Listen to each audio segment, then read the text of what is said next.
Hello everyone. एक बार फिर से आपका स्वागत है जुनून क्लासेस में। आज हम करने वाले हैं 27 जून के करंट अफेयर। पहला क्वेश्चन आपके सामने दिया हुआ है, भगवान जगन्नाथ की रथ यात्रा किस राज्य का वार्षिक यात्रा है? तो इसका सही आंसर हो जाएगा उड़ीसा। उड़ीसा राज्य की ये वार्षिक यात्रा है। अब देखिए, इसमें 3 रथ होते हैं, एक भगवान जगन्नाथ का, एक उनके बड़े भाई बालभद्र का और देवी सुभद्रा का। ये रथ, इनकी यात्रा की जाती है। ये गुंडीचा मंदिर, जो कि मशहूर मंदिर है उड़ीसा का, वहाँ तक ये यात्रा जाती है। जाते समय इसको बोला जाता है जगन्नाथ रथ यात्रा और आते समय इसको बोला जाता है बहुधा यात्रा। दोनों एक ही है।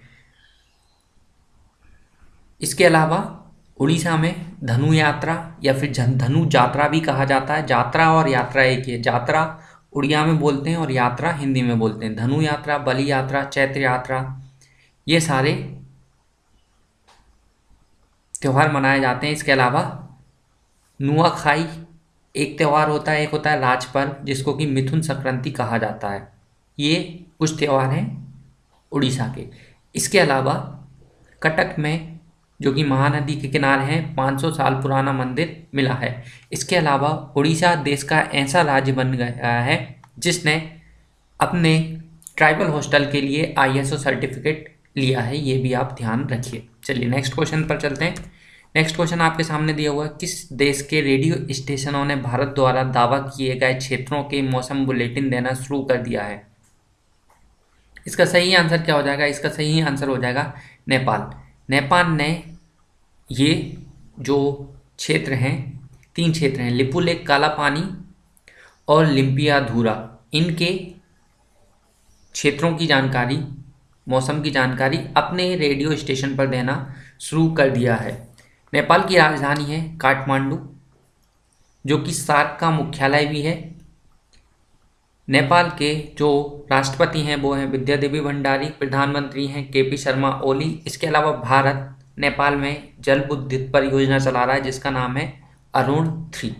इसके अलावा नेपाल के जज इंडिया में ट्रेनिंग ले रहे हैं।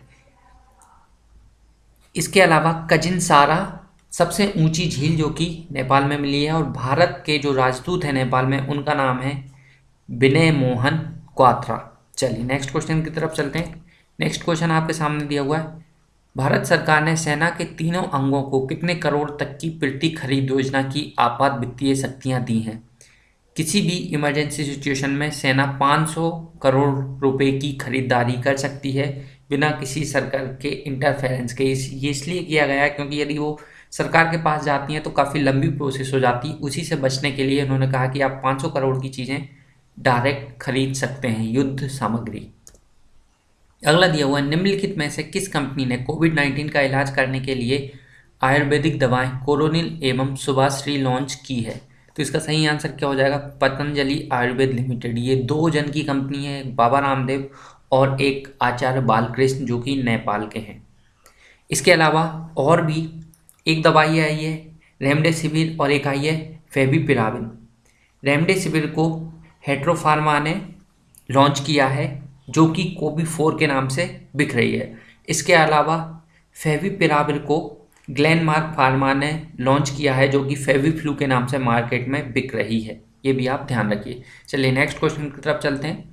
किस उच्च न्यायालय ने सोशल नेटवर्किंग साइट ट्विटर को केंद्र सरकार और राज्य सरकार को सांप्रदायिक ट्वीट करने पर नोटिस जारी किया है और स्पष्टीकरण मांगा है? तो ये किसने किया है? ये किया है तेलंगाना उच्च न्यायालय ने, क्योंकि ऐसी पोस्ट कर देते हैं नेता कभी कभी जिससे कि सांप्रदायिक हिंसा भड़क सकती है। उसी के चलते ये तेलंगाना उच्च न्यायालय ने नोटिस जारी किया है। तेलंगाना उच्च न्यायालय के मुख्य न्यायाधीश हैं राघवेंद्र चौहान। ये आप ध्यान रखिए। चलिए नेक्स्ट क्वेश्चन, WWE के पहलवान दी अंडरटेकर का असली नाम क्या है, जिन्होंने हाल ही में अपनी सेवानिवृत्ति की घोषणा कर दी है? WWE जो रेसलिंग होती है, चैंपियनशिप होती है, उसमें अब ये नहीं खेलेंगे। तो इनका सही नाम है मार्क केलावे। अंडरटेकर का ओरिजिनल नाम है क्या? मार्क केलावे। चलिए नेक्स्ट क्वेश्चन आपके सामने दिया हुआ है, किस बैंक ने देश भर में मौजूद अपनी शाखाओं के नेटवर्क के जरिए अपने ग्राहकों को विभिन्न बीमा उत्पादों की पेशकश करने के लिए 4 बीमा कंपनियों के साथ समझौता किया है? तो ये कौन सी बैंक है? इसका सही आंसर हो जाएगा यूको बैंक। यूको बैंक ने 4 बीमा कंपनियों के साथ समझौता किया है।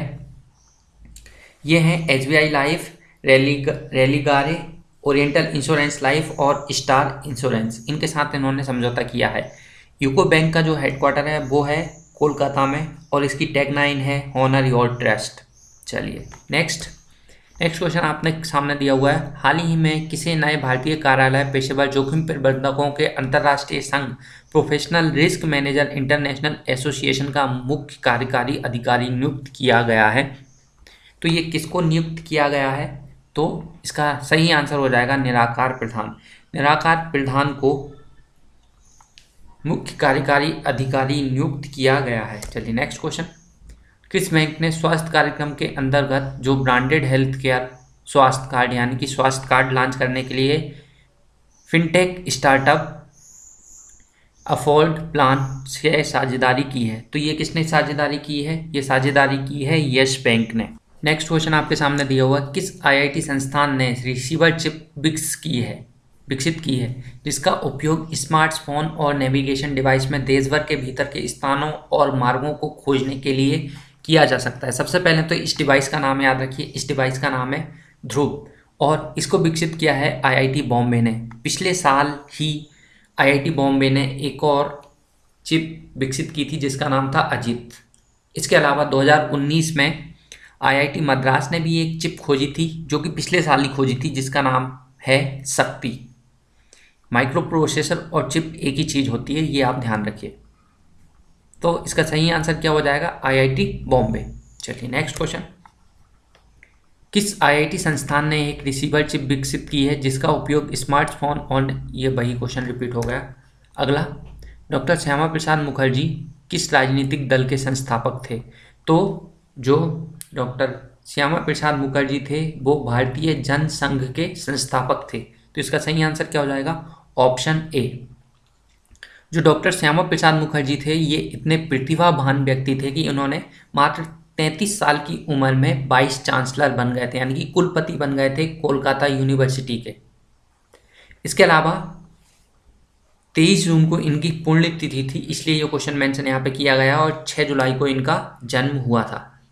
इसके अलावा कोलकाता बंदरगाह का नाम भी डॉक्टर श्यामा प्रसाद मुखर्जी के नाम पर रख दिया गया है जो कि 150 साल पुराना बंदरगाह है। इसको 1870 में पहली बार इस बंदरगाह का यूज किया गया था, ये आप ध्यान रखिए।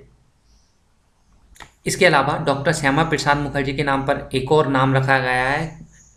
जम्मू कश्मीर में नेशनल हाईवे 44 पर एक सुरंग है जिसका जो कि है चैनानी नसरी में, उसका नाम भी डॉक्टर श्यामा प्रसाद मुखर्जी के नाम पर रखा गया है, ये भी आप ध्यान रखिए। अगला क्वेश्चन दिया हुआ है, किस राज्य ने यहाँ पर कोविड के मामलों की बढ़ती संख्या को देखते हुए चिकित्सा विभाग में 300 एडहॉक पद भरने की मंजूरी दे दी है? यानी कि डॉक्टर की कमी आ रही है कोरोना के कारण, तो अस्थायी पद भरने की मंजूरी दी हुई है। तो ये किस राज्य सरकार ने दी है? ये दी है पंजाब सरकार ने। इसका सही आंसर क्या हो जाएगा? पंजाब। आपातकालीन और टेम्पररी यानी कि ये जो पोस्ट भरी जाएगी ये टेम्पररी रहेगी। इसको फरीदपुर, पटियाला और अमृतसर के जो मेडिकल कॉलेज हैं उनमें डॉक्टरों को इसके तहत रिक्रूट किया जाएगा। चलिए नेक्स्ट क्वेश्चन दिया हुआ, केंद्र सरकार ने PM केयर फंड से कोविड-19 का इलाज कर रहे सरकारी अस्पतालों को 50,000 मेड इन इंडिया वेंटिलेटर मुहैया करवाने के लिए कितने रुपए आवंटित किए हैं?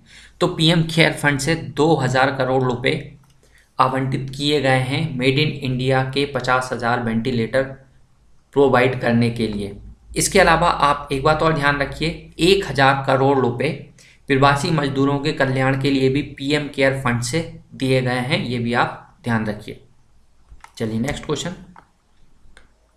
किस राज्य सरकार ने कोविड रोगियों की पहचान के लिए एंटीजन टेस्ट शुरू करने का निर्णय लिया है?